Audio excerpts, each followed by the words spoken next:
লক্ষ্মীপুরে স্বেচ্ছাসেবী সংগঠন আদর্শ মানব কল্যাণ সংগঠনের অঙ্গ সংগঠন আদর্শ মানব কল্যাণ ব্লাড ব্যাংকের অফিস উদ্বোধন, সংগঠনের প্রতিষ্ঠাতা পরিচালক সোহেল হোসেন শাহীনের প্রবাস যাত্রা উপলক্ষে বিদায়ী সংবর্ধনা ও নতুন বছরের ব্লাড ব্যাংকের কার্যক্রম নিয়ে আলোচনা সভা অনুষ্ঠিত হয়েছে।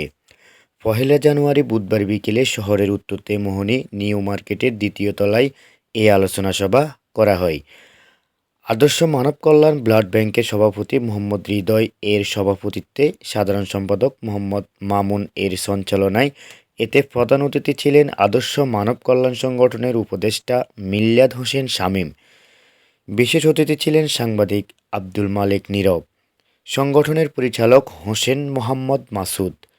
অনুষ্ঠানে আরও উপস্থিত ছিলেন সংগঠনের সাধারণ সম্পাদক মনির হোসেন, আদর্শ মানব কল্যাণ ব্লাড ব্যাংকের সহসভাপতি মোহাম্মদ রিয়াদ হোসেন রাজু, প্রচার সম্পাদক মোহাম্মদ রিয়াদ, ক্রিয়া বিষয়ক সম্পাদক মোহাম্মদ সাগর, সহক্রিয়া বিষয়ক সম্পাদক রাকিব আহমেদ, দপ্তর সম্পাদক সাব্বির পাটোয়ারি, সহ দপ্তর সম্পাদক হৃদয় চন্দ্র বৈষ্ণব, সদস্য আব্দুল আজিজ রানা, শাওন, আনোয়ার, সিপাত, আলম, আনোয়ার, রাসেল, ইমন ও জাহেদ সহ আরও অনেকে।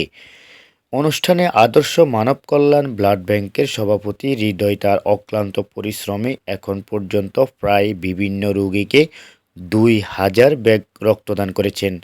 খুব দ্রুত সময়ের মধ্যে ৩,০০০-এ পদার্পণ করবে বলে জানান তিনি।